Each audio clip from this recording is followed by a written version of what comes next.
Hey, if you're really good at getting things started but find it challenging to finish things, then you're gonna love this video. We're gonna be diving deep into one of my favorite systems for entrepreneurs, wealth dynamics, specifically the creator profile type. We're gonna talk about the winning and losing strategies of people like Steve Jobs, Elon Musk, Richard Branson, and Walt Disney. We're gonna talk about how you create cash flow, how you secure that money, and how you make sure that you can leverage the value that you're creating in the marketplace. Now, whether you're a creator profile type or not, this video is super powerful in helping you better understand how the creator profile really thinks. And if you are a creator profile type, watching this video just might be the best next step to help you keep finding your flow. Now, if you like this video, please do me a favor and like it, subscribe, click the notification bell so we make sure that we're always coming at you every single week when we release another episode. All right, let's go ahead and dive in.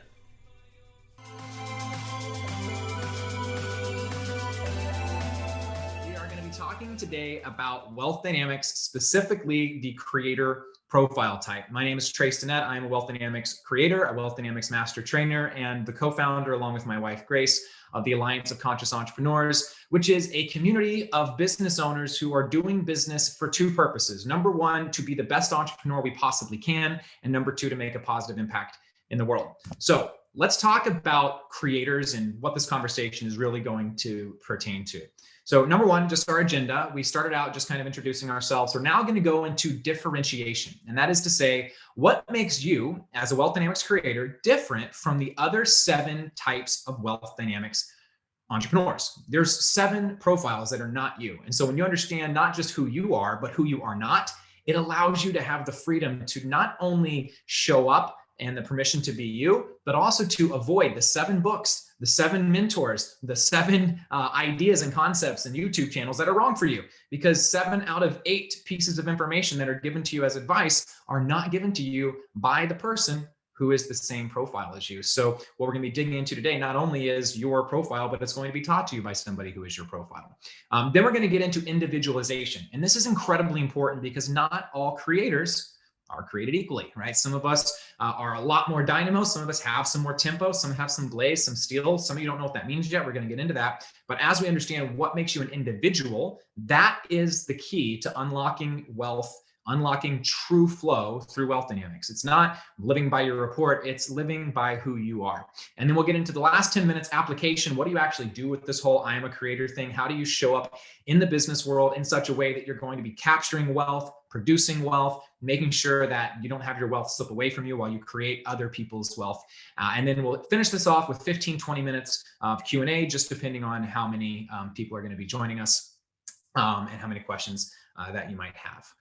So any of you who have been in my workshop, and we've got a good mix here. We have people that I've never met. We have people that have been to my workshops. We have people that have been to my master classes. So you've probably seen me talk about this before. This is the wealth dynamics square.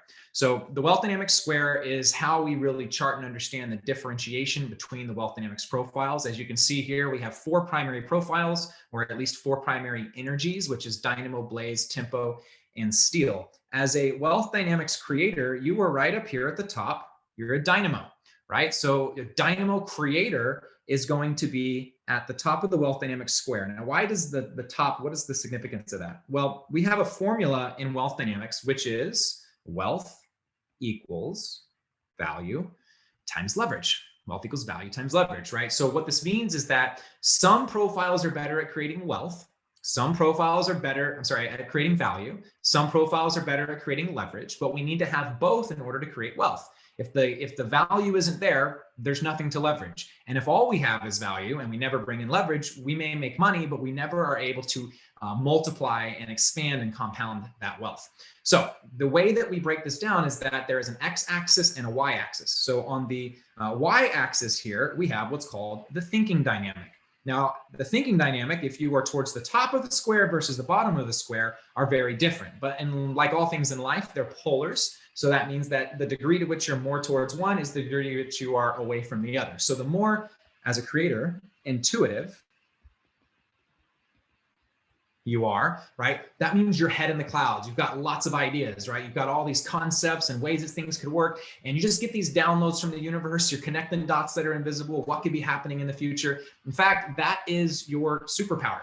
And maybe you are a creator like I am, have been so intuitive that you come up with more ideas than you could possibly do anything with. I've got a Dropbox folder on my computer called the graveyard that's full of all the ideas that never work, right? Well, that intuition is a type of thinking. We're thinking in the invisible, what could be.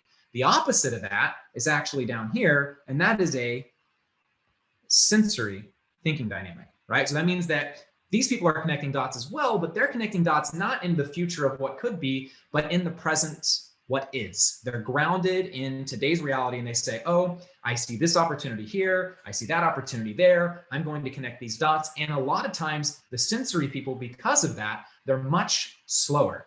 I mean, even the way that I'm speaking to you right now, because I know that you're dynamo, I'm speaking much more energetically, much more quickly. I'm making my points. If I was on a call like I was last week with deal makers, I would be speaking a little bit more slowly, not because they're not smart, they're actually a different type of genius, but I want to be able to communicate with them at the same level they're at. Right now, talking this slowly may feel grating to you because you're like, come on, let's pick it back up. So that intuition versus that sensory is the way that we think. So as a creator, you are intuitive. Awesome. That means you're going to be great at innovation. But there's another dynamic here, and that is what we call our action dynamic. And our action dynamic is how do we get things done? So one way to do it is introverted. And then of course, the opposite is extroverted, right? So there's two different ways to act. Now, sometimes you look at this, you go, oh, introvert is a person who is very quiet, calm, keeps to themselves. An extrovert is a person who's out there, life of the party, connecting with people. And to an extent, that's true. And to an extent, we notice that when we see people who are blaze. Oftentimes, the archetypal blaze person is very outgoing, whereas the archetypal steel person is very reserved. But then we meet people that completely break the mold. Right? We meet people that say, you know what, I really like to recharge when I'm by myself, but they're a total blaze genius. Or someone that says, you know, I really like people and love to go out and connect with people, but they're still genius. So understand that this type of introvert and extrovert is not referring to where you get your energy or the personality. This is referring to how do you get things done? So if I bring you a challenge, I bring you a problem, I bring you an opportunity, and I say, hey, fix this, make this work, let's do this. All right. If you are a blaze person, you're immediately going to say, okay, who can solve this problem? Who can fix this? Who can, connect me to that opportunity? If you are a steel person, if you're more on the introverted side of the action dynamic, you're going to say, okay, how does it need to get done? How can I make this work? How can I make that partner really understand what I'm trying to say? The introverted action dynamic is more likely to say, I'm going to go get on YouTube to figure out how to change this tire. The extroverted action dynamic is, I'm going to call my cousin who's, 5 minutes away who can come change my tire. Not one is right and one is wrong. They're just two different ways of answering the same question. And so understanding this as a creator, you are smack dab in the middle of the introverted action dynamic and the extroverted action dynamic. So that means that you have the ability to go either one way or the other, but you're not leaning all of the way to one versus the other in the way that a fully blazed person, like a supporter profile, or a fully steel person, like a Lord profile might do. So this is your differentiation. Let's now dive into what is your individualization. Okay, so this is what you are going to be looking at when you take the wealth dynamics test. So everybody that is on this call, if you're watching this on YouTube and you don't know what your wealth dynamics profile type is, definitely you're going to want to go find that out. But I made the mistake for the first year and a half after taking my test of assuming that all creators were the same. I completely missed this image right here on the right, which is the spider graph. Now, the spider graph shows you to what degree you are a creator. So for example, this person is a creator, has the star and mechanic wing, just like every other creator, but their specific percentages are different. So this is where I say not all creators are created equally. This specific person has 52% dynamo, 16 blaze, 20% tempo, and 12% steel. Compare that to me. I have like 64% dynamo, 20% blaze, like 6% steel, and like no tempo, right? So for me, I am going to be much more dynamo than I am going to be anything else. Now, why is this relevant? Because some people read this profile report and they say, man, this resonates. Every single thing I read and every one of these 36 pages just nailed me right between the eyeballs. I was that person because I'm 60+%, now 76% dynamo. For me, everything in here just felt true. But then I'll meet somebody else who has a mix that's more like this one. And they'll say, some of this feels true for me. Some of this doesn't feel true for me. And then they'll say, I'm just going to write the whole thing off because it doesn't feel like it really nails me. And they miss out on the value, like the beautiful possibility of living your life according to your wealth dynamics profile. So to whatever extent your spider graph, right? So we call it a spider graph because it looks kind of like a spider web. What we're looking at here is actually a lighthouse from above, right? And when we build teams intentionally to have people that their spider graph goes into a different quadrant so that as much of this area, the surface area, is covered, so that we know that every direction of the business is being looked at. We're looking at the creative and the strategic. We're looking at the financial and the numbers and the metrics. We're looking at the people and the team and the marketing, and we're looking at the fulfillment and the customer service and making sure everybody is happy and taken care of. So as a creator, if you are all the way up here at the top, great, this is going to feel right for you. For some of you, you may say, well, that doesn't fit me perfectly. Here's the cool thing. When you start to live your life according to your profile, you begin to realize things. Say, for example, that you are a creator like I am with 76% dynamo and 20% blaze. Well, I've only got like 4% steel. So that means that I'm going to lean more towards the star when I am playing in my wing, which means as a creator, I'm more likely to start businesses and movements rather than being an inventor. Whereas an introverted creator will stay behind the scenes most of the time, invent things. Well, those are two completely different paths to wealth. So if you're reading, how do I create wealth as a creator, and you're an inventor and someone's saying, oh, you got to go start companies and start movements, and you're like, I got to hire people. And it feels like it's nails on a chalkboard, when in reality, you should just be inventing, right? You may make the mistake, right, of not making sure that you have the patents and the royalties and everything that you need, because you just go start a company and then somebody ends up stealing your idea who's better at being able to start a company. Or vice versa. You could be somebody who is really dynamic and outgoing and you're really great at connecting with people, but you don't have the attention to detail necessary to be a tinkering inventor. And so you keep trying to go into the invention space, but it's not quite working out for you, and you miss out on an opportunity of ease and flow of being a little bit more in your blaze. So that's why we're looking at what are my actual percentages, so I can see what do I lean more towards and what do I lean more away from. So let's talk about your strengths. You're the visionary, right? You're creative, you're optimistic, sometimes overly optimistic, you're stimulating, able to inspire other people, you can multitask, right? I always had a hard time with this because I've always been a multitasker my entire life as a creator, yet I'm told constantly, because I'm a guy, I can't multitask, but that women can and I can't. And I'm like, but I always do it. Am I doing something wrong? Turns out it's more nuanced than gender. Apparently, you can be a certain type of person that's more capable of multitasking, right? And you are the best at getting things off the ground, getting things started, right? So a creator is the kind of person that's ready, fire, aim, right? That also leads to our weaknesses, though, which is that we have a poor sense of timing. We make all our money in our businesses and lose it all in the stock market or cryptocurrency or real estate, right? We tend to be a little bit impatient, a little bit overly optimistic of what others can achieve and are capable of.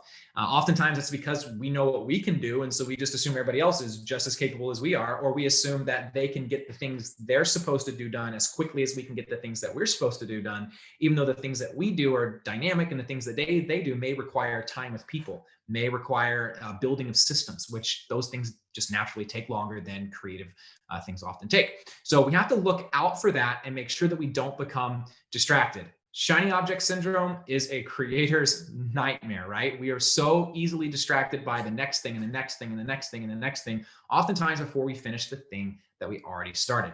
So my mom told me this since I was about yay high, right? I'm actually in my mom's office right now in Houston visiting for Christmas.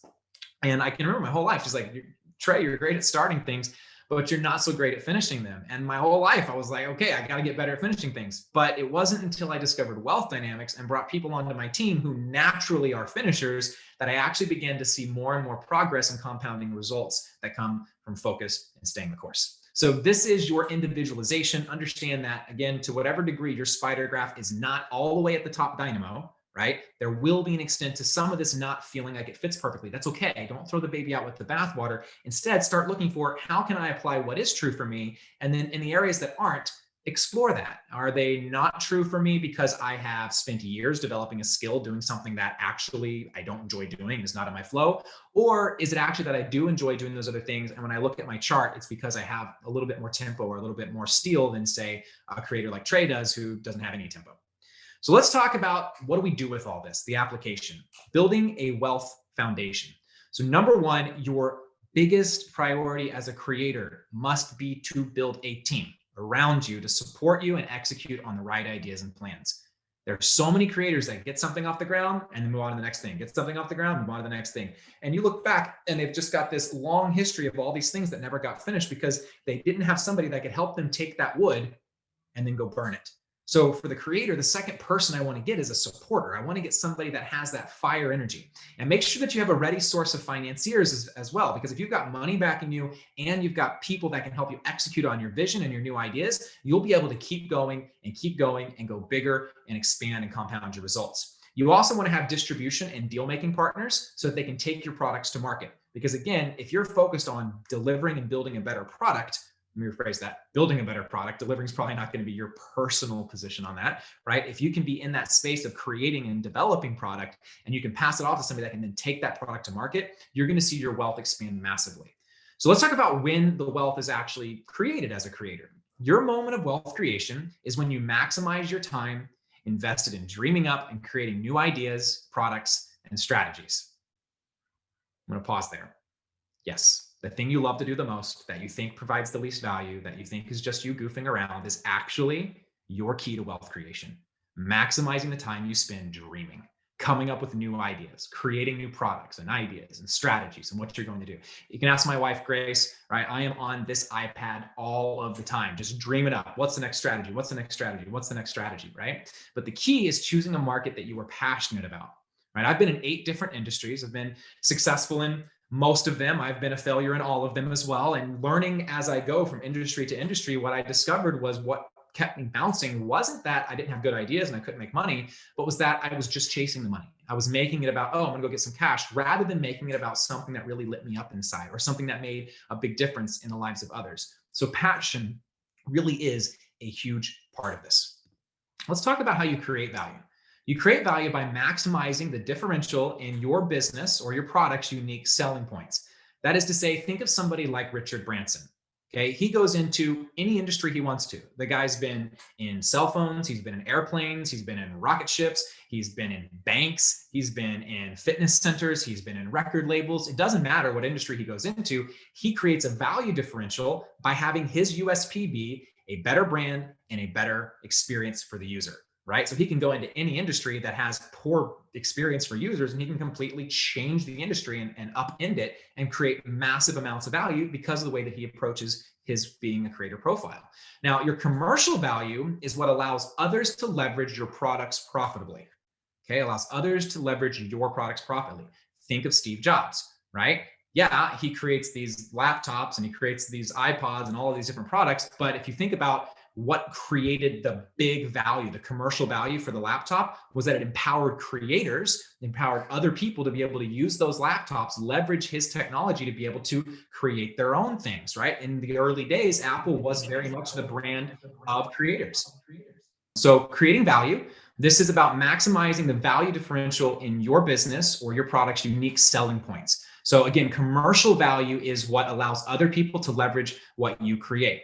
So we talked about this idea of Steve Jobs and his laptops, and you could leverage that. But what about the iPod? Well, that allowed musicians and production studios to be able to leverage his creation as well. So what are you creating? Are you creating something that, just serves a purpose and allows somebody to use it? Or are you creating something that other people can leverage profitably? One last example on this is Roger Hamilton, the creator of Wealth Dynamics. He created this whole system, but is he sitting here right now making this video? No, he's often Bali asleep, right? Because he created something that I am able to leverage and you're able to leverage profitably for our own businesses. So identify the niche that you can truly dominate and go dominate that niche.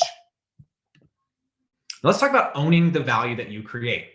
Before leveraging, you need to own the product rights of whatever you and your team have created. This is so important because as creators, it's very easy for us to go, spend our time and our effort helping somebody else get rich, helping somebody else build a business. And we will go in and we'll create stuff. But if you don't actually own the product rights of whatever you're creating, whatever amount of cash flow you get from that creation will be very short-lived. You need to ensure that you have ownership of the originality of what you create, or any cash flow that you generate will be very temporary. Now, how do you leverage that?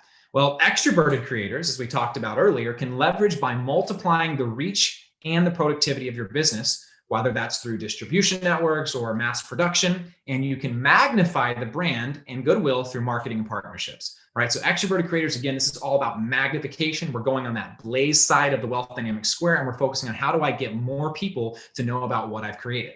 Now, introverted creators is different. Introverted creators, you're going to need to leverage by securing licensing agreements, right? Whether that is your patents or royalties, right, with distributors, which is why you want to link up with deal makers. So the deal maker profile is somebody that has the blaze and tempo, two things that you do not have a ton of if you are a creator, especially tempo, right? And so having somebody that can be in the market in real time, seeing who needs what this creator has created right now today, rather than you going out of the headspace up in the clouds, having to come down here and look for who needs your product. Meanwhile, not being in that creator space where you should be, where you're creating value, right? So this is where leverage really comes from teaming up with other people. So incredibly important.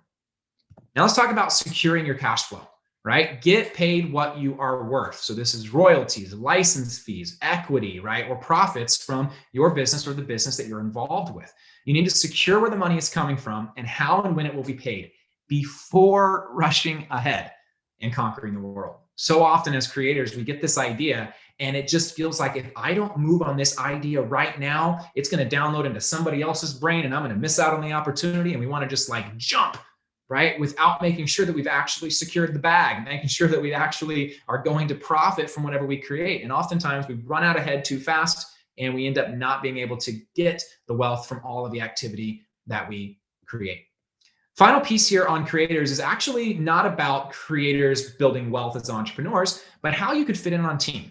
So a lot of people who come out to my wealth dynamics workshops, my flow workshops, my master classes, they'll hear me talk about another system called the wealth spectrum. And the wealth spectrum says that not only are you a creator and should live in a certain way so that you can have flow in your life, but you're also a certain level of creator.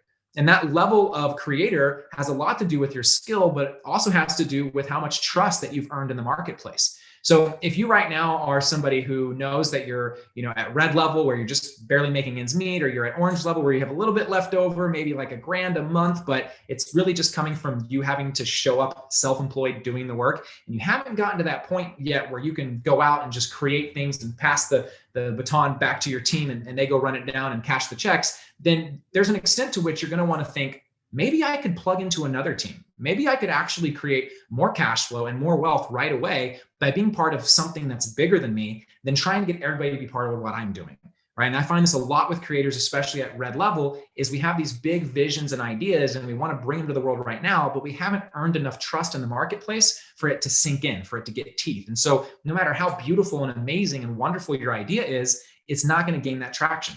I mean, how many of you watching this have ever had an idea and then a year, 2 years, 3 years later, it becomes $1 billion company, right? I can't tell you how many times that's happened for me. I came up with an idea once, it's now Etsy. And even if I had that idea, the fact of the matter is there's no way I could have executed on that idea at the level that I had earned trust in the marketplace or the skill level that I had acquired. So as a creator, where do you fit in on team? Or if you're watching this and you want to hire a creator for your team, where do you put them? Understand that creators are the best at getting things started. Right? And although we can be quick to create chaos, we're also surprisingly creative at finding ways out of the chaos. So always put your creators in charge of new products or new projects, but move them on to the next creation once their job is done. Don't ask them to stick around and then manage the people around what they've just created. Keep them in that innovation space. There's one thing for sure about creators, they will never run out of ideas, right? And I'm not even sure that we have the ideas. I think maybe we're just like, tuned into a channel that downloads ideas, because it seems to me that no matter what year it is, I've got more ideas than I had last year, and they're new and they're novel and they're just as valuable as the ones that I had, back in the past. So understanding how creators can fit in on your team, understanding where you fit in as a creator in the world of entrepreneurship. This is what this conversation has really been about. All right, that's it for our Wealth Dynamics creators. Now, if you don't know what your Wealth Dynamics profile type is yet and you'd like to take the test, I've put a link down in the description below. You can click that and actually go take the assessment at a little bit of a discount. If you do already know that you are a creator and you would like to get help building your team, bringing the right people around you, and starting to build your life and your business from a perspective of this creator profile type and getting into your flow, then you can also find a link down in the description to book a call with a member of my team so that we can see if there's a way that we might be able to help you. As with all the videos on this channel, I hope that this one has helped you with your business. If it has, if it's giving you some insight, please like the video. Leave us a comment down below letting us know your biggest takeaway or a question if you have one. And if you haven't done so already, please do subscribe to this channel. Click that notification bell so that we make sure you never miss an episode. And until next week, remember, keep finding your flow.